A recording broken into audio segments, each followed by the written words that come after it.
I am Kenny Anderson, Director of Multicultural Affairs for the City of Huntsville, and welcome to Impact. Each week we bring you information about exciting things that are happening in our community, and today will be no different. We recently started a conversation with author and nutritionist Donna Green-Goodman of Lifestyle Therapeutics about cooking up good health for the new year.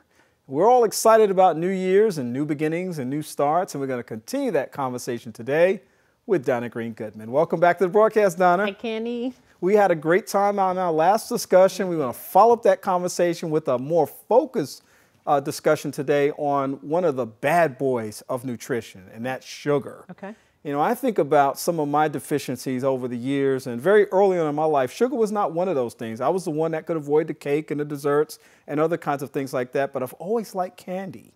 And it's one of those things that, as I've gotten older, I've understood that, you know, over the course of time, sugar is not your friend.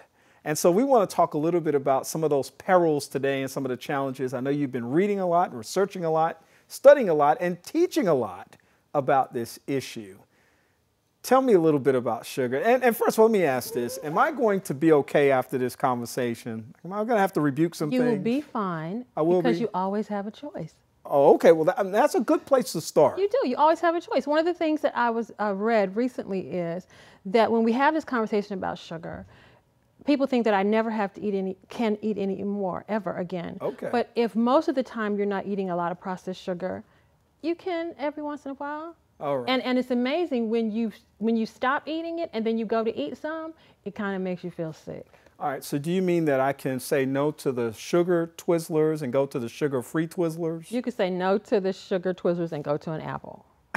Because sugar-free Twizzlers, there's a whole nother conversation about artificial sweeteners. Oh my goodness, okay. It would be better to eat some sugar than to eat the artificial sweeteners. Okay, I'm gonna put on my armor today. Okay, and I'm ready? Take my medicine like a man. Let's go. One of the things that amazed me in my profession and in teaching clients is that sugar is something that's very easily accessible. We know for like Twizzlers and stuff, it's everywhere, but it's also in a lot of other foods because it gives it flavor. It takes 4 to 6 feet of sugar cane to make 1 teaspoon of sugar. You said 4 to 6 feet? 4 to 6 feet of sugar cane. It's pressed through a juicer, you get the juice, it's boiled down, you separate away the molasses and the syrup, and what you have left is this brown looking stuff here, and it can be granulated, and then you can wash it some more and get this. But it would take 4 to 6 feet of sugar cane to make 1 of the teaspoons of sugar. And when I make a cake, used to make 20 years ago, you put a couple cups of sugar.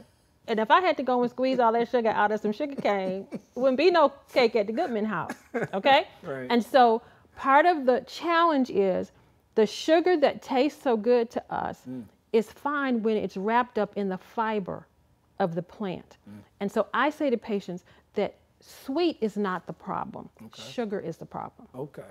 There is no dietary recommendation for the amount of sugar that you're supposed to have. We tell you how much calcium you need and how much fiber and all of that, but there's no recommendation. We say that for men, you should not have more than 9 teaspoons of sugar a day, and women don't need more than 6 teaspoons of sugar, and that translates into 100 to 150 calories, absolute max. That's not much at all. That's not much at all. Yeah. Where do you get all this sugar from?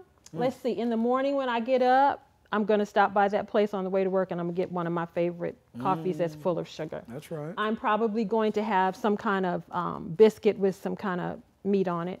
I'm going to get to work and I'm going to have a cup of coffee. There's something in the break room. I'm going to eat that with it. A donut or something. Yes. For lunchtime, I'm going to have a sandwich because I'm working on bread. I'm going to put some ketchup on it. Oh my. Mid-afternoon, there's something in the break room. I'm just going to grab that because I'm working on a project. I got to go home and pick up my kids and cook dinner for my husband, but I'm going to make sure that they get a good meal, but I'm going to cover it in ketchup or barbecue sauce. And then when it's time to go to bed, I'm going to sit down and finally relax because it's been such a hard day, and I'm just going to have a bowl of ice cream or something like that. Something small. When we do this presentation for groups of people and we go through that scenario, people are walking with me because this is typical to what they do. Sure. And in one day, Kenny, how many teaspoons of sugar do you think a person could have eaten just with what we just mentioned? 75 to 100. 78 teaspoons of sugar. 78 teaspoons of sugar, which actually means that they have taken in 1,170 extra calories. Wow. Okay? That can't be good. Right. Not good at all. And so when we're thinking then about reducing caloric intake as we are living out this year that we've been granted, one of the quickest ways to reduce caloric intake is to look to see where my sugars are. And then start to eat foods in their whole form, because the sugar that's in the whole food is necessary, because glucose is what it's broken down to, and that's what gives us energy and makes the brain function. So the same way the sugar cane holds all the sugar, your apples, your bananas, your collards, your lima beans, all of your plant foods all have this glucose, and as it's the food is digested, then the glucose is released into the bloodstream. But when you're eating it from a whole form, the calories are tied up inside of the fiber of the food, so the body's metabolism has to work harder to get all the nutrients out of that fiber. So you're going to be burning more calories just by eating whole foods. We've got these beautiful apples that are sitting here. They're quite beautiful. It takes 4 apples to make 1 8-ounce cup of juice. But we'll run into a store on the way to a meeting and get a 12-ounce container of juice and say, well, it's good because I'm drinking apple juice. They put the apple in there and it's got to be good. But what they do, they didn't put the apple in there. They squeezed the juice out of the apple. Right. And it took 4 apples to get it. Right. And if you think about it, you would need to eat 4 apples every time you grabbed an 8-ounce cup of juice. So if you're going to get a 12-ounce container of juice, that's 6 apples that you would need to eat. And if we focus on eating the whole food rather than the juice that's extracted from it, then we would be in a better place. Yeah. So what happens to that juice when it's extracted? What do you mean, what happens to it? Is it processed in some way? Yeah, That as soon as you start to juice it, you've begun to process it. And then, of course, any that we're going to buy commercially, they've heated it and pasteurized it and all that sort of stuff. So if you need a little juice, I used to tell my son, bite the apple, the juice will run down the side of your mouth. and literally, we didn't just stand around drinking juice like we used to. The reason that reducing the sugar is important, in addition to the calories, is because of the impact that it has on the body systems. There is a molecule in sugar that changes the rhythm of the heart that can increase your risk for heart disease and heart attack. So we think about how sugar consumption raises triglycerides in the body, but it also changes the rhythm of the body. And when it comes to the immune system, the amount of sugar that's in 1 banana split can paralyze your immune system. There was a study that was done at Loma Linda University where they took students, checked their blood to see how many white blood cells were available to kill bacteria. When there was no sugar consumed, the white blood cells were just killing all the bacteria that was in the bloodstream. As they added sugar, a teaspoon here, a tablespoon there, they watched the ability of the white blood cell to go from killing like 24 bacteria down to maybe 3 or 4 bacteria. Wow. And so in addition to weight loss, changing your heart, you can be healthier, and living through flu season is not a problem for you because your immune system is strong and you're able to combat any of the germs. Because really, the flu is during the wintertime when all the germs are supposed to die because it's cold, but we get sick because our immune systems are not healthy. Wow. When it comes to cancer, it of course weakens the body's immune system and it makes the cancer grow. And one of the things that was so interesting to me with this apple in our cooking class, and I did some stuff at Huntsville Hospital, we took about 8 or 10 apples and a can of frozen apple juice, boiled it in a pot until the apples were tender with a stick of cinnamon, and then we blended that in the blender to the person's desire, as they wanted it chunky or whatever, and made homemade applesauce. Well, there's a recent study that has been done that has looked at apples. Inside of our bodies, the cancer comes in, it starts to eat up all the protectors in the cells. That's how the cancer is able to grow.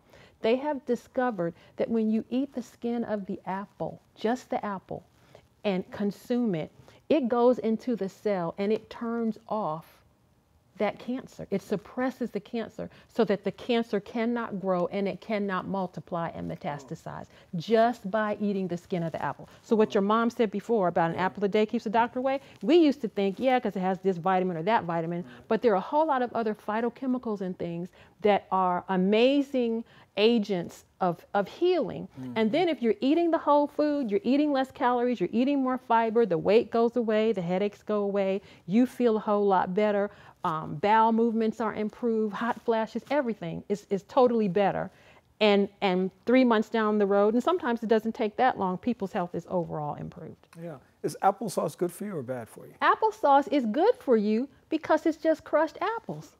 And that's what's interesting to me when we have this conversation with people. For instance, the sugar in the sugar cane is the best way to get it, to chew it. And when they start processing, it's a problem. If I'm going to eat the fruit, I need to eat the fruit or the vegetable whole, or I can put it in like a smoothie. And what I've done here is I've made a smoothie with kale and pineapple and strawberries and cherries. And then I've added coconut water. And this is now a real big rage. And coconut water, literally all that's in here is coconut water, but it is full of potassium, which is really great for people who have hypertension. Yeah, the bananas sodium are full of potassium. Well, actually, bananas have potassium, but they don't have as much as an avocado. Wow. There are plenty more foods that have way more potassium than bananas do. Avocados and what else? Avocados have a lot of potassium. Your apples have plenty of potassium. Any plant food has plenty of potassium. And people who are hypertensive, sometimes just by backing up off of the processed food and adding more plant foods that are high in potassium, their potassium and sodium is balanced and the blood pressure comes down. So many of those medical problems, I know we're running out of time too, so many of those medical problems can be controlled just by this whole notion of I'm going to do something better about my health. Right. And then making some simple choices. Right. So like this, making the processes. I'm going to come over there by you. Instead of eating apple fritters, we want to eat the whole apple. Okay. Instead of eating a bunch of juice, we want to drink the water because there's no calories in the water. And then if sweet is something that we really enjoy, because as you begin to eat more whole foods, your taste buds change and processed sweet doesn't taste as good. But if you want to bake something or cook something, you got a whole bunch of stuff. There are two things that I recommend, these two brands that are made with fruit juice instead of sugar. And in one of my cooking classes, we made jelly with fruit juice. When you are actually boiling down the sugar cane, you get the molasses and the syrup, and you see how dark this is. And when you use your darker brown sugars, natural brown sugars, it smells molassesy, and it's because they haven't gotten rid of all of this. But when you're doing white sugar, that's all gone. So these are some things that you could use. Then, of course, maple syrup straight out of the tree, excellent. Another one is the agave, which comes from a cactus plant. And then honey is one that I recommend a lot to people because when you buy honey and it's local honey, it brings the benefits of all the flowers and stuff that have been pollinated where you live if you buy the local honey. And although people are concerned because it's a sugar, this responds differently in your body than processed sugar does. And they're now discovering that this has antibiotic, antiparasitic potential and ability to keep you healthy. I can remember as a child coughing at night, my mother would put honey on a spoon, and now we're discovering that that is really scientific and it helps to quell the cough and coat the body so that the lungs improve and you're not coughing like you used to cough. Donna, there's so much more I need to ask you. I'm going to ask you to stay for one more show. Okay. And we can maybe cover the rest of that. Okay, okay. But we're out of time right now. But just tell people where they can get more information about how to get in touch with you to learn more about the information that you're sharing with us. Lifestyle Therapeutics, which is our Lifestyle for Better Health Center, 4825 University Square, Suite 9. And you can reach us at 256-704-2352. And my email is ltx, as in example, clinic@gmail.com. All right. Thank you for being here and look forward to this final conversation. Okay. Okay. Because this is really good stuff. I mean, I'm excited, and I know that we're sharing information with people that are really going to help them if they take just a small interest in making some small steps in the process. I want to thank you for being a part of our broadcast and appreciate the opportunity to be able to come into your homes and computers and share this information that we know really has some great value to many people that are listening today. There's so many people dealing with health issues and challenges, even beyond the idea of this is a new year and I'm going to make better health choices. So we're going to have Donna back one more time with a little more information, all kind of questions in my mind that I want to ask her. And we're going to do that in our final segment of Cooking Up Good Health for the new year. You can also find a video of this broadcast on the Facebook page, which is Impact with Kenny Anderson, and we'll see you again next time.